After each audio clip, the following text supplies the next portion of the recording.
I don't have Rem's ability to just shrug off jet lag. I don't know why, but maybe when I'm older. So, yeah, please excuse any incoherence. So thank you for that very kind and powerful introduction. And so I am going to begin by talking about why we called ourselves MUF. We do tend to not mention it, but perhaps we should not be defined by gender, but given that the context in which we live and work, we remain profoundly structured by it.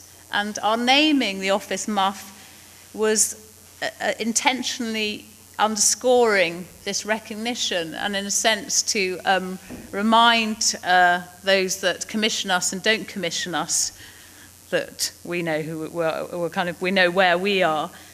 Our work always begins with close looking at the visible and the invisible, at physical and social structures, and a critical expansion of the brief. I was quite tentative in coming here because much of our work is based in London, is based in East London, but when we started, and how much of that practice could translate, but when we started, in many ways, the fiscal and political climate of London was quite similar to the US. There was no funding of the public realm. The only way to get funding in the public realm was to prove that you were bringing inward investment, so an external investment into that place rather than doing it for the people that were living there. This first image is from the first piece of work we did, which was an invitation to make an installation in the basement of the Economist building. At the time, we were looking at the space of the display of art and the white cube space. And so working with, MUF is not only a mainly women office, but also it's an office which combines architects with artists. And one of the things that I was taught by Catherine Clark, partner, was that rather than representing an idea, it was much better to make the idea itself. And so here, rather than making an exhibition about ideas about the art gallery, we painted the whole space white and installed a white latex ceiling, filled it with water so that it began to hang into the space. And the shininess of the surface, as night fell, more and more of what was outside became reflected inside. As with this, around the same time, this was a competition. We came third for an art gallery in Walsall. And here again, this idea of bringing the outside in. Pink is the space of exhibition, and the rest is the administrative functions. And pale pink is a space between the space of exhibition and the external facade, a space to be able to slip out of the building while still being in it, a space for assignations and or breastfeeding, and which also summed up that although we were all women, we were all up to quite different things at the time. I'm showing one more very early project. So this is going back to 1995, when you couldn't spend money outside unless you were bringing an intrepid Japanese tourist to Hoxton, which at that time was not very popular at all. And so the brief was to encourage the intrepid tourist to walk through this extremely poor bit of London between an underground station and the one cultural institution. The assumption was that we would be producing sculptural flagstones, or maybe little bronze tags, or perhaps some signage, a little bit like in downtown LA. But the pleasures of the joys of practicing with somebody trained within conceptual art practice meant that it gave me the confidence to say that the sculpted flagstones was this diagram. And the diagram showed that the intrepid tourist cone of vision actually it was 60 degrees, and so it took in the unfunded playground of the school or the space around housing. And so this cone of vision was able to be applied every sort of 50 yards between that tube station and the museum, and every time it hit the ground, we were able to fund what was there. And it's with great pleasure that I could send you along to one side of a street which still bears the mark of that moment. And that's the school, which is got 10 years later, the honeysuckle's looking pretty thick. This is, but this idea of sort of being both inside and outside at the same time, of trying to not be fixed, can apply to buildings as well. So this is the very spare competition entry for a museum pavilion in St Albans, which is outside London. It's where Julius Caesar came twice and founded a provincial city. All the buildings were excavated and put in a museum except for one. And we won the competition to build a pavilion to hold that last in situ mosaic in the middle of the football pitches of the park. The building, so taken at various points during construction, hugs the ground, because the thing that's most precious, in fact, on this site isn't the mosaic, but it's the differentiations between dark ages fields. So there's a slight incline of 1 metre, which the elevation takes up. And as you come round from the front, this extremely gestural moment of both revealing the mosaic, but as the brief decreed, preserving and protecting it at the same time.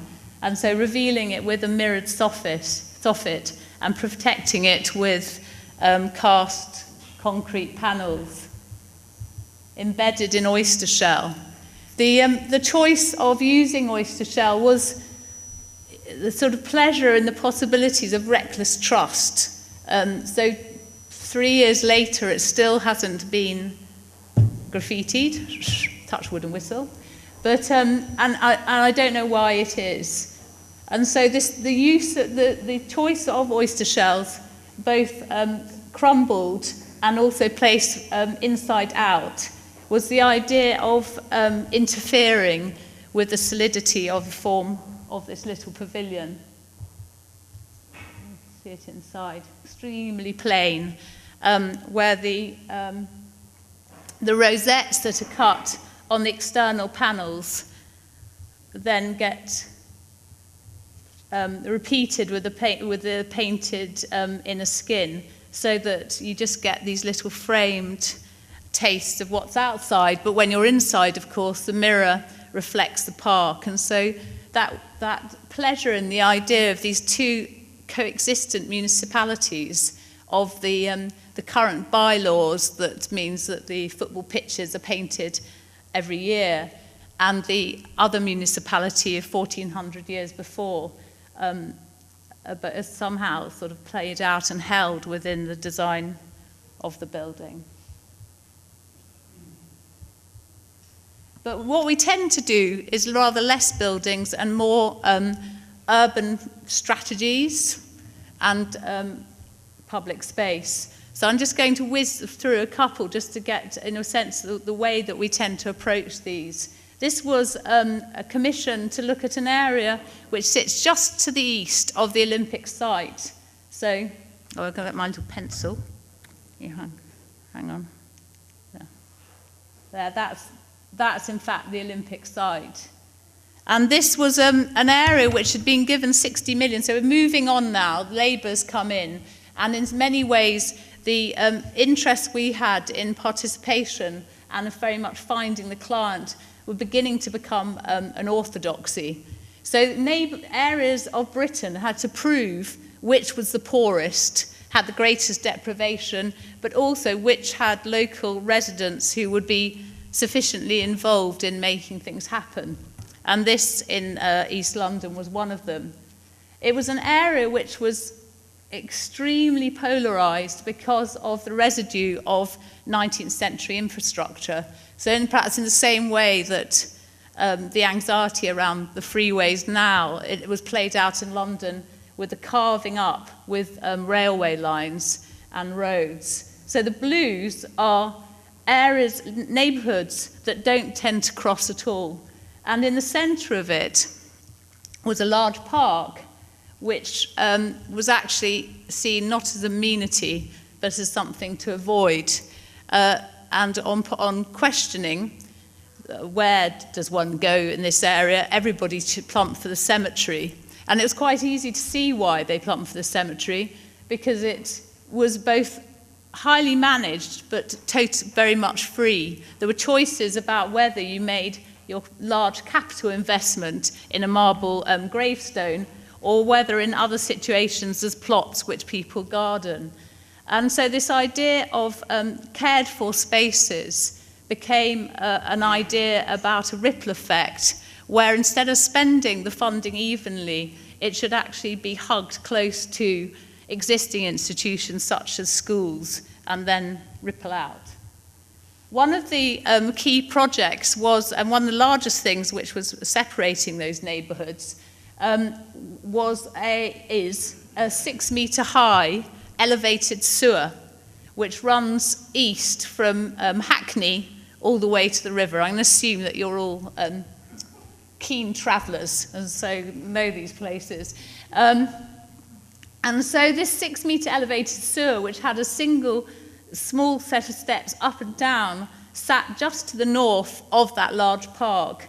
And so a pivotal project seemed to be to bridge the Greenway, as it's more politely referred to. And so here the proposal was to make step-free and cycle access over the top, but at the same time to create an informal amphitheatre, undulating amphitheatre, which on the north side holds studio spaces.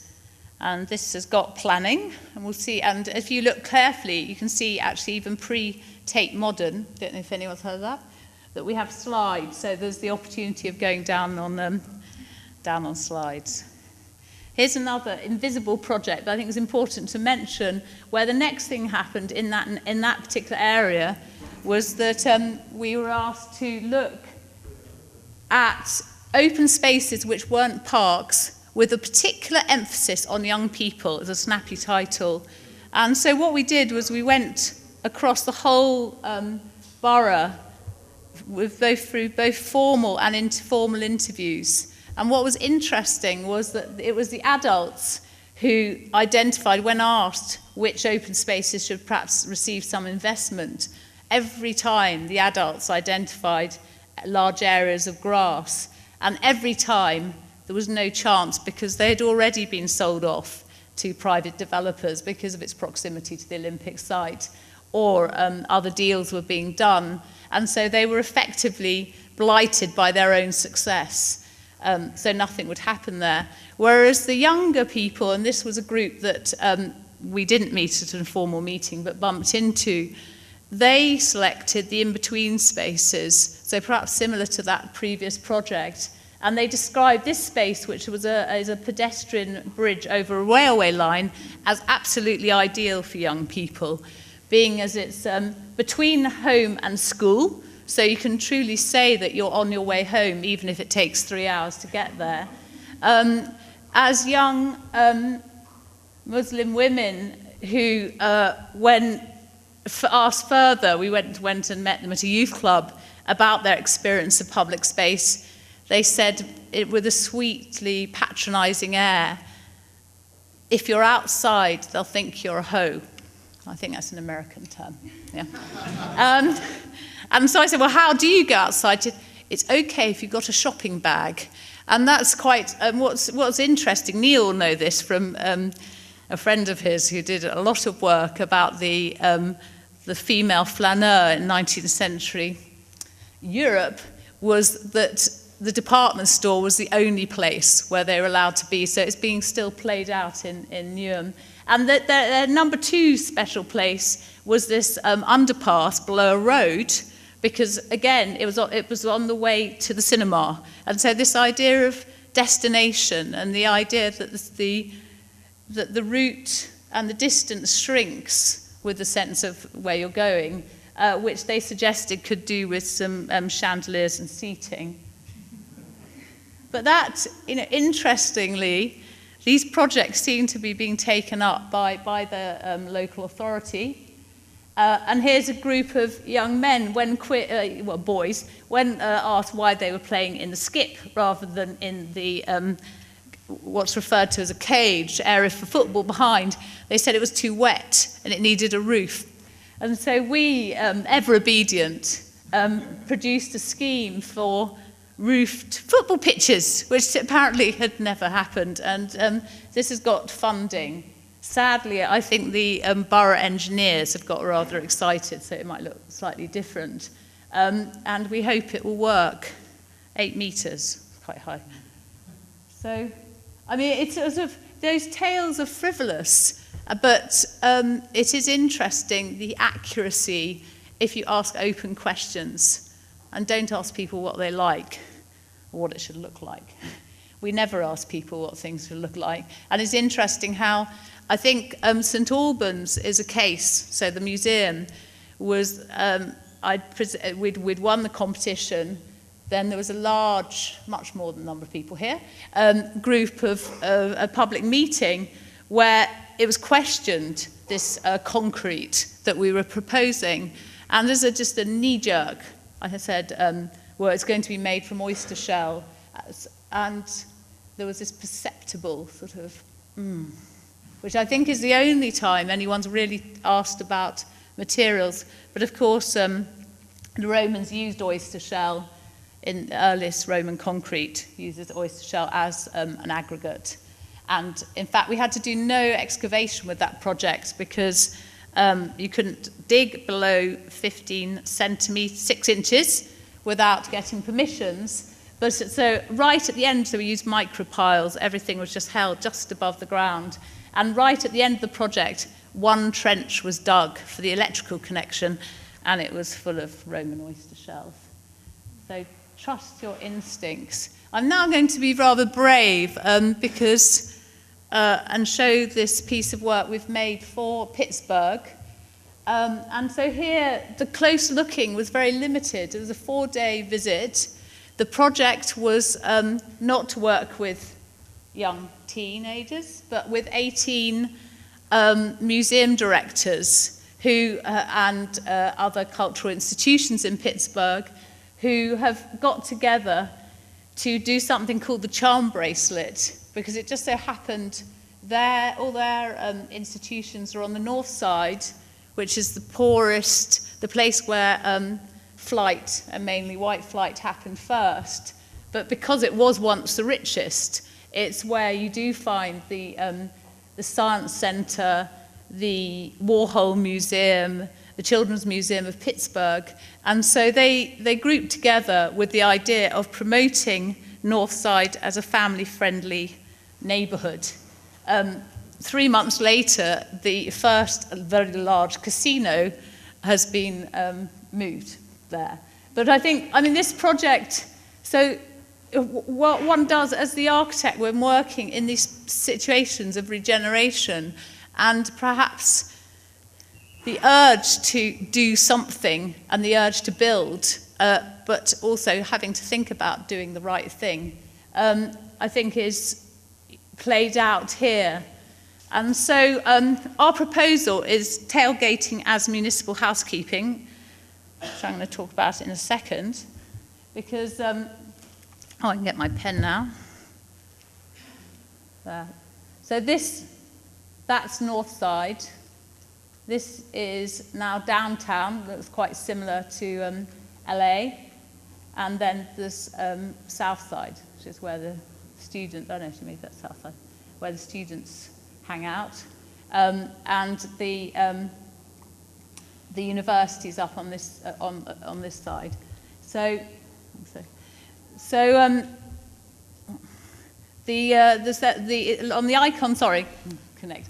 But the icons on the right describe some of these institutions, which is a rich mix, and very interesting partnerships and alliances form across them. So, for example, it's the directors of the Warhol Museum and the Children's Museum who are pushing this the hardest. There's other organisations such as the Mattress Factory, which invite artists to move in for 6 months at a time, and they just facilitate whatever happens. Some of the pieces stay forever, like James Turrell's, and others are swept away at the end of the 6 months.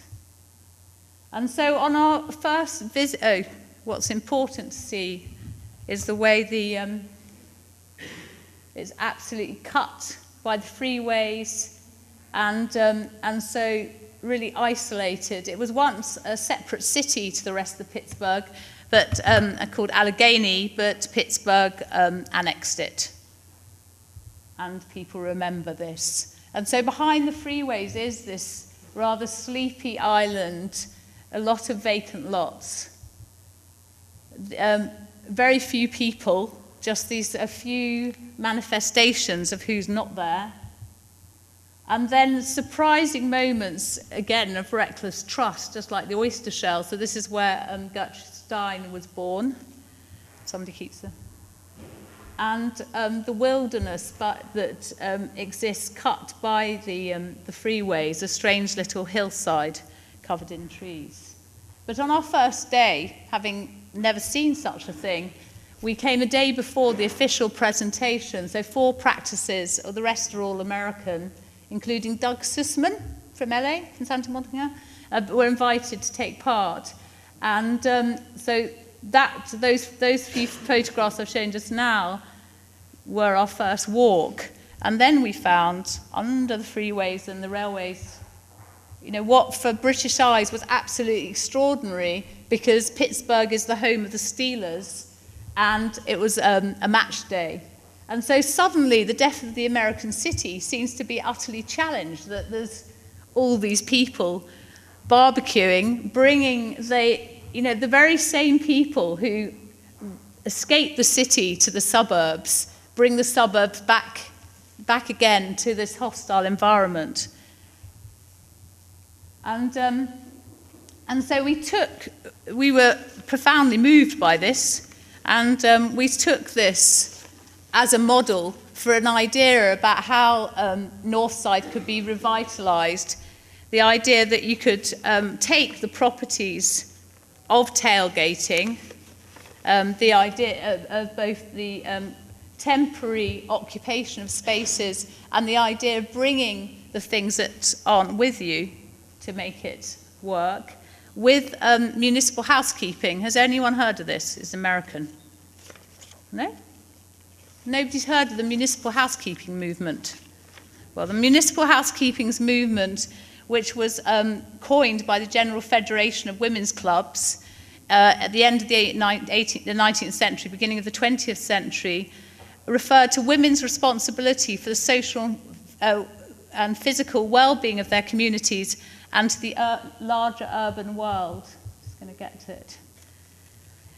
It constructed the city as an expanded home space with a similar division of labour. In the city as home, women engaged in caretaking, homemaking work, while men acted as providers and decision makers. But they proposed that women should actually extend those operations to the city itself. And so that they should, if at home they nurse sick family members, they should actually assume a responsibility for public health. Cooking was a central job for the woman in the home, therefore they should be looking at food standards and nutrition. And so this idea of expansion into the city and to public responsibility, I think, was interesting for us, because sometimes we have to be careful that we're not just following in that line of energetic ladies of a certain age. While the municipal housekeeping movement brought women into the public realm, it didn't necessarily engender radical changes in gender relations, and nor did it encourage equal participation in public life. They were confined to activism in traditionally feminine areas that focused on family, children, and morality. Municipal housekeeping was necessarily based on an idealized femininity and a distinct definitions of women's work. But what was interesting in Pittsburgh and in Northside, there was a large number of this idea of these redemptive spaces. So the home for the friendless, the home for the delinquent girls. So we took the properties of tailgating, but both of this idea of temporary occupation of space and the idea of special products to make it possible.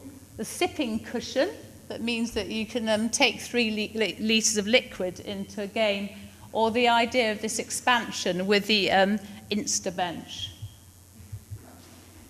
And so this idea of tailgating as municipal housekeeping and as a means of changing the reputation of Northside rather than branding was one that can be played out as a set of principles, as projects and as products.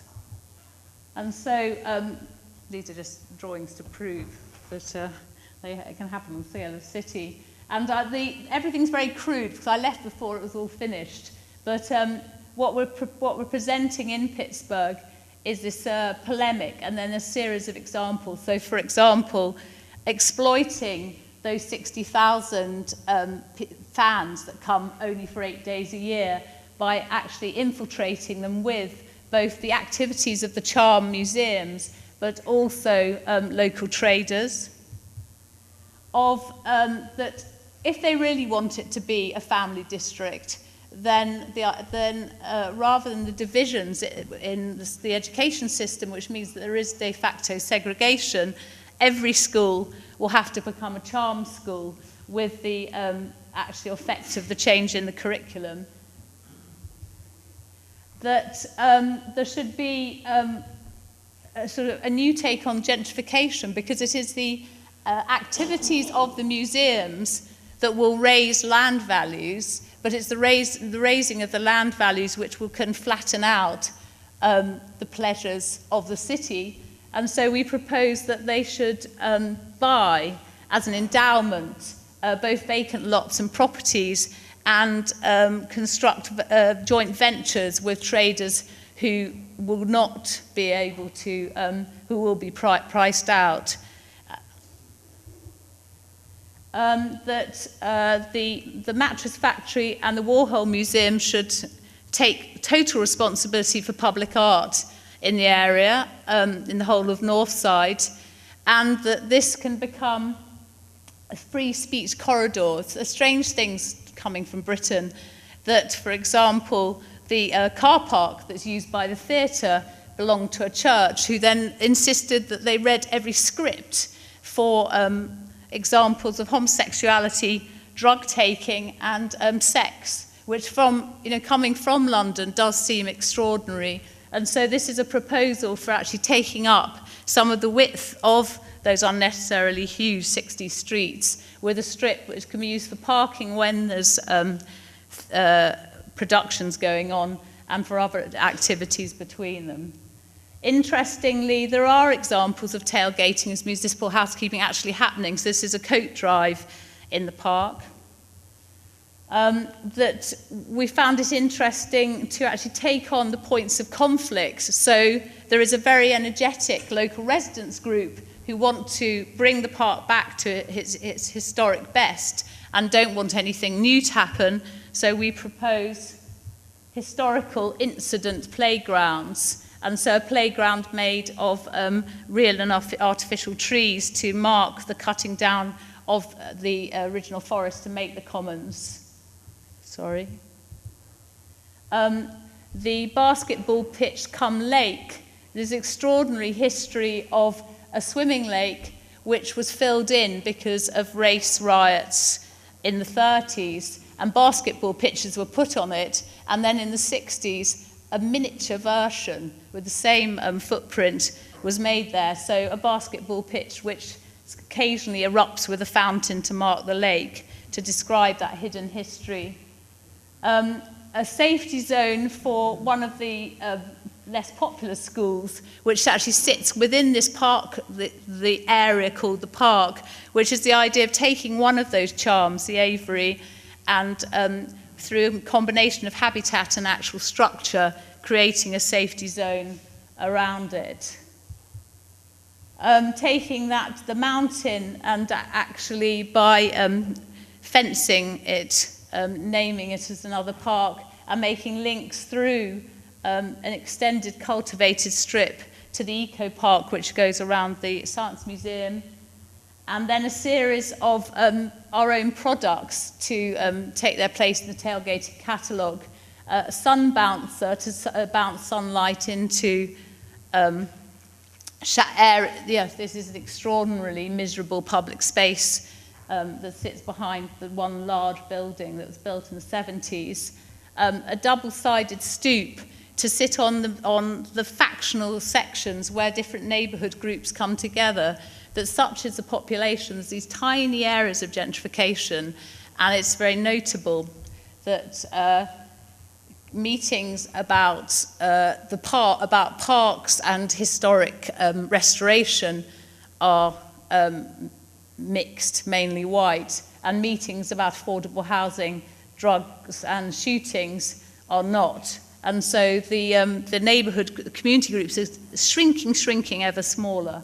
And lastly, an inflatable cloud made with photovoltaic fabric to provide both shelter, heating and light as a temporary structure that means that activities can move across the area. This is very much a project for this tiny space, but I thought it was interesting maybe to show this in this context, to sort of to demonstrate the way that a first take can expand and be played out. And now I'm just going to show two more projects to demonstrate how we managed to really operate in this way of mixing temporary transformations with physical formal moves, whilst working with young people, furious people and developers. That's good. And that's the last image where giving each of the charms an illumination, which means that the casino becomes just one among many, and it becomes visible as a site of desire, and acknowledging that things like the idea of the mystery of these schools, which might be better than the ones in the suburbs, or the view from the 40th floor of the downtown tower, is something that has to be operated with, of that idea of the wanting to be there. So this next project's in Tilbury, even further east than where those girls lived. So just on the very edge of London, when the Thames begins to smell of the sea. Tilbury is where ships used to go to America.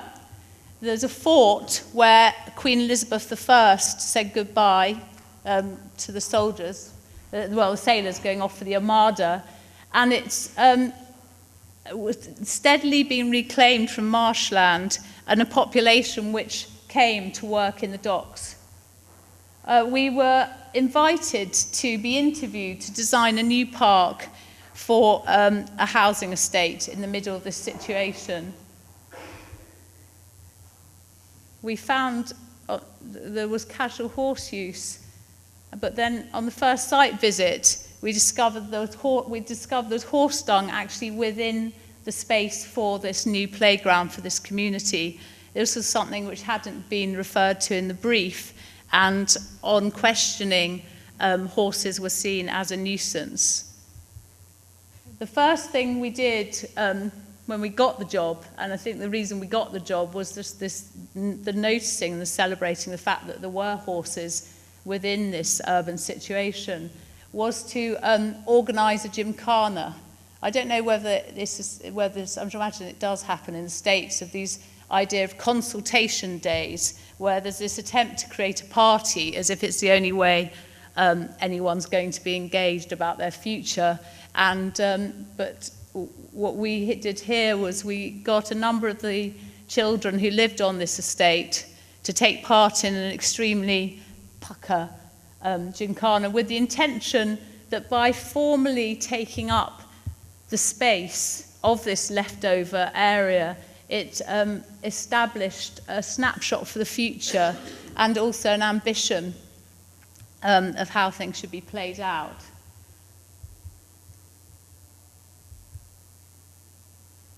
We realised that it wasn't enough to make a park. There was extreme antisocial behaviour.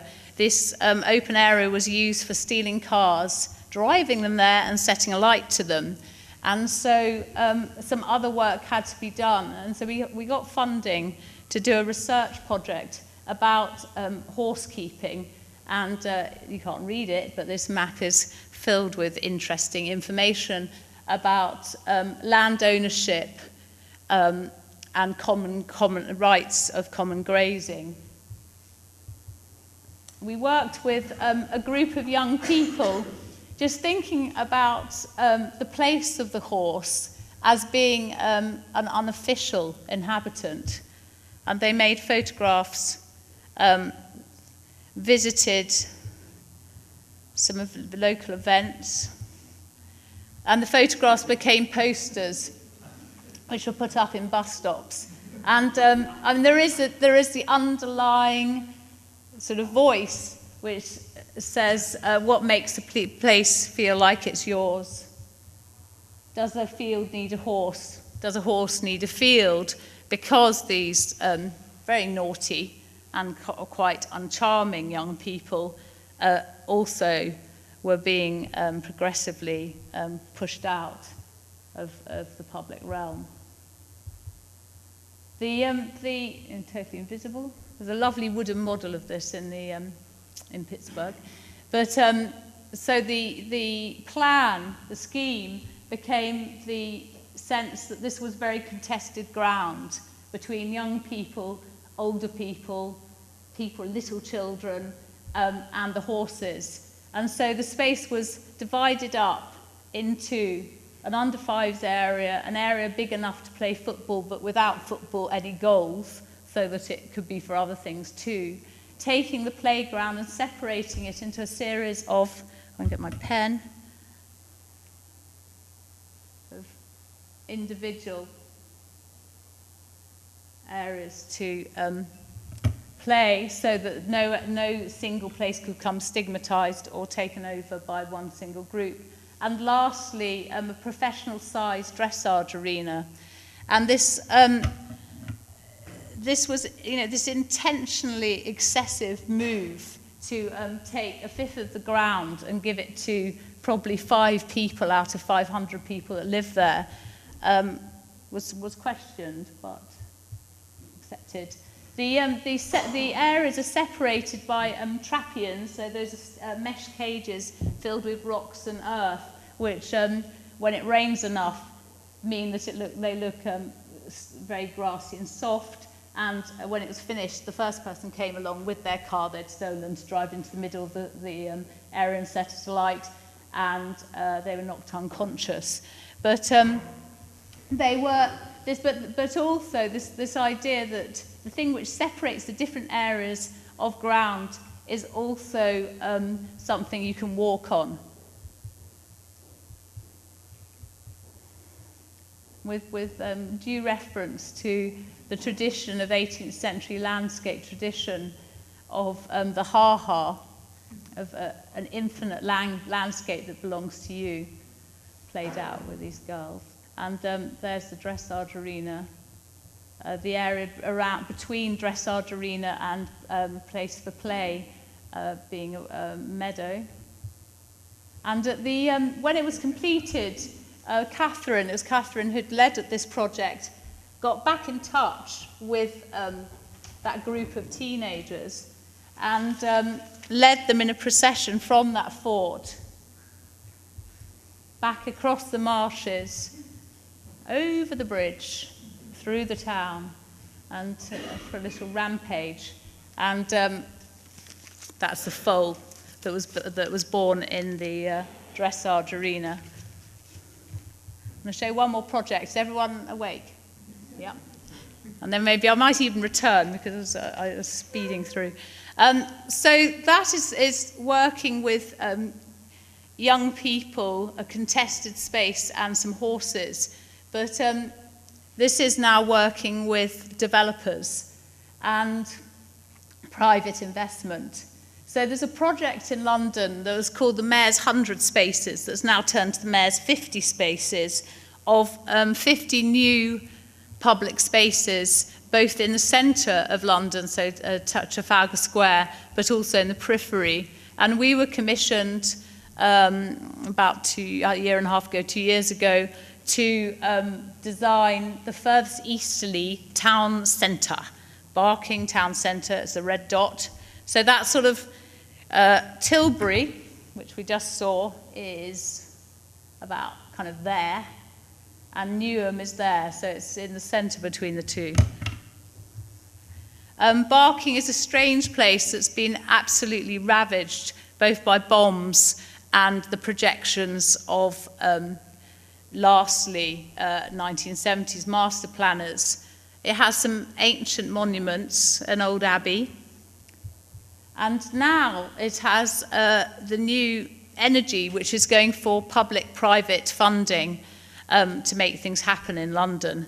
So on the left is the town hall, and on the right is the new library, which is being paid for by the 400 private flats on top of it. And so we were commissioned to design a new square between the, that's Trafalgar Square, to show how big it is. So there's that's the National Gallery, and this is all about the same. This is Barking Town Square, and that is where the library is being built. It's being funded by the developers, and this was the first drawing we did, which demonstrated, rather like that space in Pittsburgh, that the effect of this new library, with its 8 stories of flats, was that most of the public square would be actually plunged into shadow, and the brief to make a place to sit outside and drink coffee in the sun would be rather questionable. Also, a huge wind, not quite a wind tunnel, would be created by the building, so that's that 17-story tower at the end. Not only that, but most of the population of Barking were coming from the south. This became our proposal to make in that T 2 spaces. One, an open, a civic open ground, and the second to fill in the vertical part of the T, with, which is now horizontal here, with an urban arboretum, of acknowledging that it isn't the place for sitting in the sun and actually making it shadier. Between the two is an arcade which makes a secondary route to the shopping street. And at the end of that civic space, we are constructing a 4th elevation. So this is the town hall, that's the library, this is a university building. And this 4th elevation is a constructed folly made from 9,000 reclaimed bricks, an architectural salvage. And this was taking on the anxiety about loss and change and history. Barking is somewhere where it's 9 British National Party, so self-proclaimed fascists, have actually got into the local council, and so this was, both perhaps a critique, but also taking on that anxiety about loss because of the new immigrant population by just buying it in. So these were the pieces, and Catherine's working with the master bricklayers to actually build it with apprentices.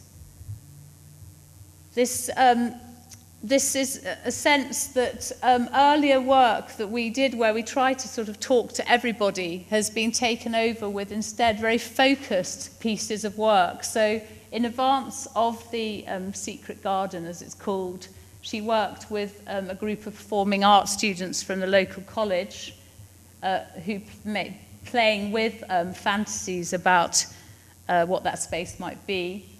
And the Arboretum was chosen because in London, it tends to only be in the more affluent centres that you find mature trees. In Barking, the only mature trees are in the park, with the sense perhaps that there's a place just to visit on Sunday. These are two images. The one at the bottom was done for the developer. He loves it. But it was intentionally about this idea of the possibility of mystery and of an avowedly a romantic introduction of that maybe it's not about things all being legible. We're working with the designer Tom Dixon to create these huge oversized diamond-shaped candelabras which go into the arcade which links the town hall with the shopping street to the east. And it makes a single space for those visiting the library or paying their rent and those going upstairs to the flats. So in a sense, a sort of hotel lobby type space. And the developers were extremely anxious about the idea of this space, particularly about the idea of all those local people moving through it. And we needed to be given the space to be able to make a space. And so we produced these drawings, which showed this was before, this is after with these new buildings, and then just started to do this exercise, which oddly enough nobody else had done, of just talking about who would be there. And the fact that in this poor neighbourhood, of course, there are all these people working with this poor neighbourhood. Anxiety about having a health centre was all those doctors. That the library was actually a resource that could be seen as an extension to the flats. I know it all sounds very obvious, but hadn't really been recognised. And the local sports centre could also be said to be connected to the flats. And this has meant that they have signed up to this idea. And so we now have an extraordinary amount of liberty. The wind test came back and showed that the Arboretum was actually the only means of limiting the amount of wind, and so is going to have an extremely modulated and undulating floor, which we know is a playground, but which is just going to be described as wind ameliorating measures. And I'm going to stop now, but I think I did sort of speed through a certain bit, so maybe we could have questions and we can just go back to some things if appropriate. How long did that last? Almost 8 now. But we started a bit late. Does anyone have any questions? Like, I think in my jet-lagged state, I definitely didn't talk about various things I'd like to talk about. But maybe. Can I ask you about the Millennium Dome? Why were you sacked from there from the story? We were sacked because we were relentlessly sincere about it. So the dome was very much branding over substance. The brief was time to make a difference. And so we took the budget and made a scenario for spending the budget outside the dome, but just introducing a large ice rink, which meant you didn't actually have to ever enter the dome, because this large ice rink would push at the facade structure, and so you could skate into the dome without actually ever having to go into the dome. And we were commissioned, but we realised only very belatedly was when we came and described how we'd found just the right place to spend some of this money on making this structure, which would start off in the dome and then move there. And they said they had imagined that we'd be making representations of the idea of spending the money outside the dome, not literally doing it. And so our paychecks, we noticed, started saying PR rather than design fees. And so we were employed for about 6 months longer than we needed to be. It was very unpleasant and odd, and it makes one understand the danger of the Olympics. Insubordination, I think, was why we got sacked from the Dome. But I think we were remarkably naive and gauche, and that perhaps the example of working and embarking, of understanding that sometimes you do 2 drawings, so depending on who you're talking to, but also the need to engage with the most unlikely people, that perhaps if we'd been a little less boisterous, we might have managed to bring them along with us. But that's why we got sacked. I love it about it. It's really, really interesting. But it's kind of like it must be difficult to operate this kind of feminist critique. It's a critique you're always doing, and it's particularly in the context of I guess an architectural culture where I don't know, like all sorts of work. I don't know who's the library, but of kind of brash commercialism. How can you keep this going when everything else is going the opposite direction? I don't know. It's kind of just a question. So the issue that I'm asking is to what extent does this kind of question of kind of like the feminists still appear as the gender in your work, and or because it's still critical in a certain sort of way. Is that something that's kind of like there? It's kind of a critique of this kind of patriarchal male brash branding.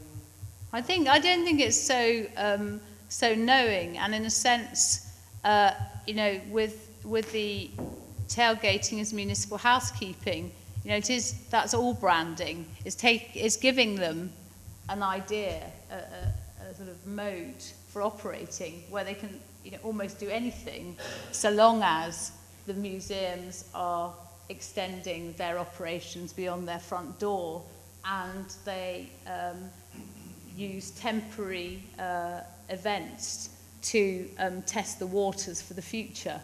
So the idea of a piece of work being able to be a critique and a provocation, because in this we're saying if you really want it to be family friendly, then you're going to have to make the commitment to work with every school, so that every school becomes the equivalent of a magnet school. And so it is a challenge. But we're getting more work, so we're always in danger of selling out, probably. I haven't shown, we are working on our first private commission for a mixed-use building, and we did find a public project to take up the 2 ground floors. But that sort of acknowledgement of what Lucy Lippard calls serial monogamy, of going into an alien situation where you wouldn't choose to live, engaging deeply with the people you meet and moving on to the next one, is something one has to be wary of. In the case of Tilbury, we do keep going back every 6 months. So one is endlessly reminded of gender and where you sit, but in other ways we're privileged, because here I am today, for example. So, and the architects of that library building, HMM, are very supportive and had the footprints changed of their, of their new buildings so as to make it a little bit porous. But they seem to enjoy it. Developers are now seeing the attraction. So we're beginning to ask to consult. And so far, we haven't told them what they want to hear, and they've still paid us, but we'll see how it goes. So I showed that tailgating project because in some ways I think it was, it's extremely simplistic, perhaps, seeing stuff, and yet, for me it was so successful. I was astounded when because of the assumptions, whether it's Mike Davis or whoever, on about the relationship of the car, and to see that it is the very car which makes those things possible, and equally seeing the stated ambitions of the museums who are operating in a way, an unbroken line of philanthropy from the ladies of municipal housekeeping movement, and the invention of this way of being, I found interesting, but it might be just incredibly moronic, I don't know, in this context. I just wanted to say, having grown up with tailgating, I loved it. Noticed it and embraced it, and I was wondering, how do you, since tailgating is only for home games, how do you encourage a population in that part of the city on non-home game days and in the off season? Well, I think that is the challenge to these 18 institutions, that they do things, strange things, amazing things at present. So there is a nursery school actually physically occupying the old offices of one of the museums, and so a state school for under fives. So there is, in some ways, the bringing in of the city and then taking out activities there. But I think some of the proposals were like the idea of buying vacant lots and curating them is an example that takes perhaps community gardens a bit further of permanent occupation. But I think we also enjoy the fact that those 60,000 people are the very people they're attempting to bring back to that area of the city. And so they come back at the moment to go to the game. And so the idea that they bring a very particular monoculture set of accessories of the barbecue and the comfy chair.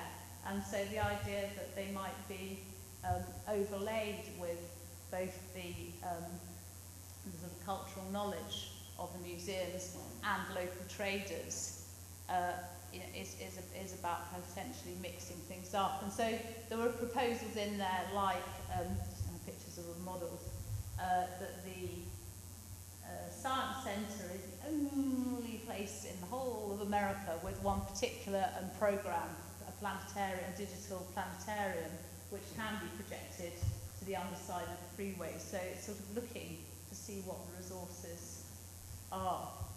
But it was really, perhaps it's more as a challenge to say, they're here, they're here, and what are you doing about it? It'd be great to see, tailgating parties happen for things other than football as well, to encourage it during the art events. You can do that.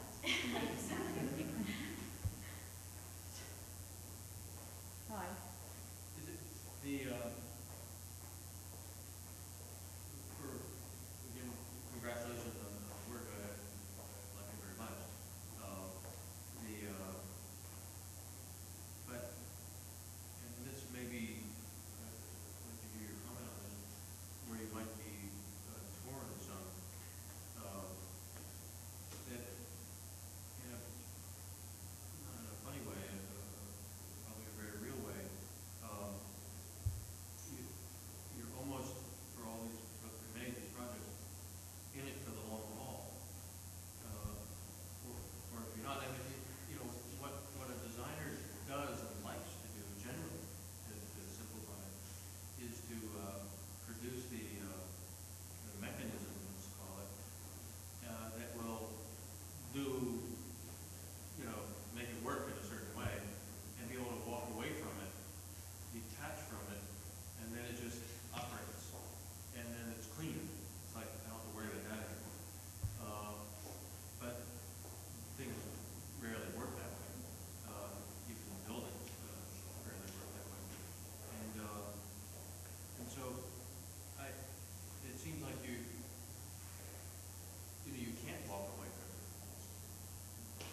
we tend, I mean, there's the buildings, like, for example, St Albans, terrible trouble with the metal windows that were insisted upon for security. You know, in a sense, it's the buildings that require one to keep going back.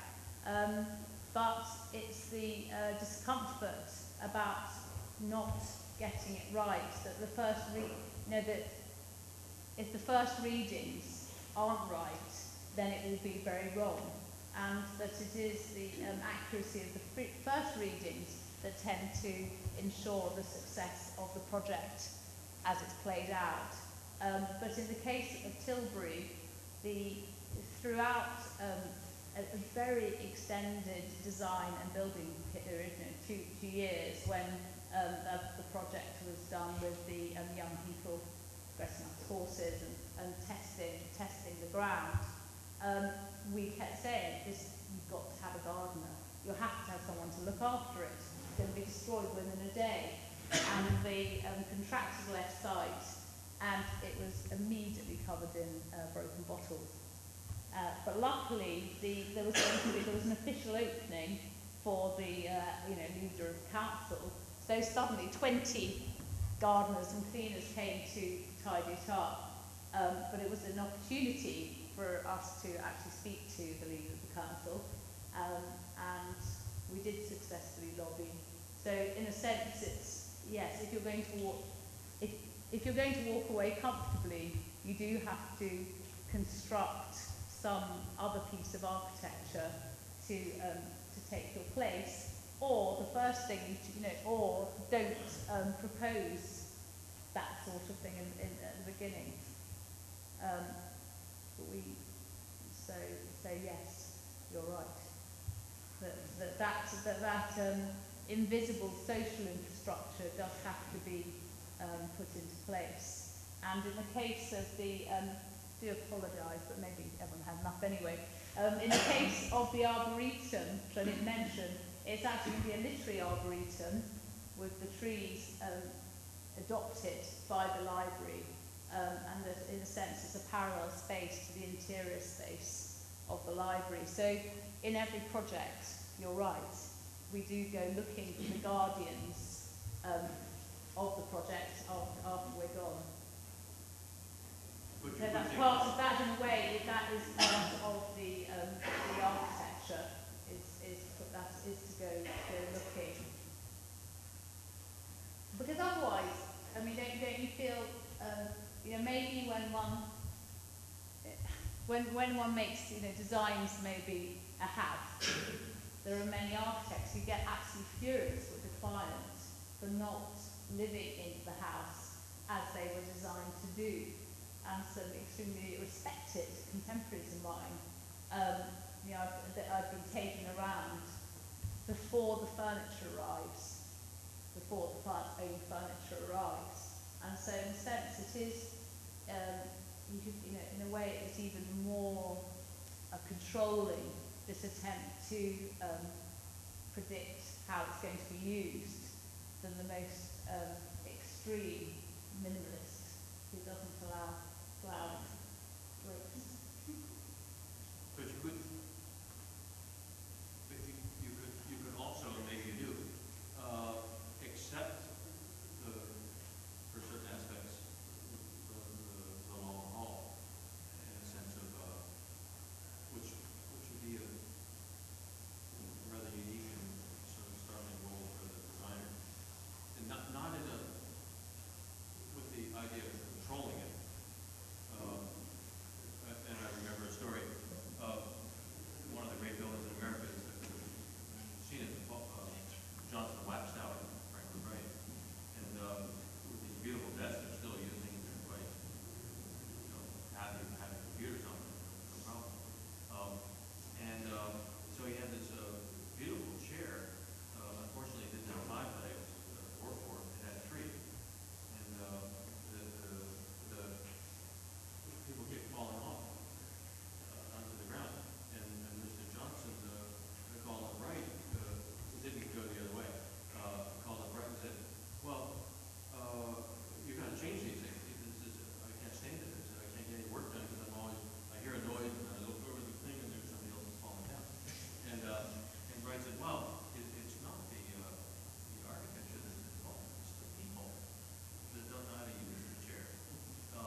attach to it in a way not to control it, but to, you know, steer it on occasion and even learn from it. Seems like I'm sure you do this.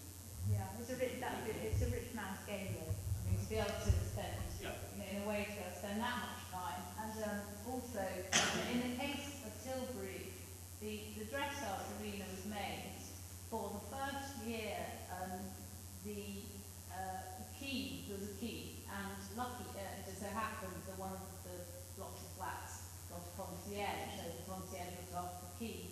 But then one of the more terrifying residents on the estate, who had a horse, moved their horse, said that they would keep the space clean to keep their horse in the, and the horse then had a foal, so a foal was born, and so there was a pleasure about the idea of something so vulnerable in that terribly contested space. But it meant that it was no longer a public arena. And I think for us, we thought, well, you know, even just the presence, that the idea of that horse as guardian of the public park is enough. But we'll see, because one of the residents wanted to have a fence around the whole space, because, and it just so happens, they're very vocal, and they're the only person with a fence around their front garden. But cleverly, the public officers have brought that woman in to be a sort of, you know, representative, tenant's representative. And so now, you know, so maybe God knows what that place will look like. Who knows? In 5 years' time. But I think, as Keith Smithson said, you know, in a rather beguiling way, it's an offering, as if you know, here it is.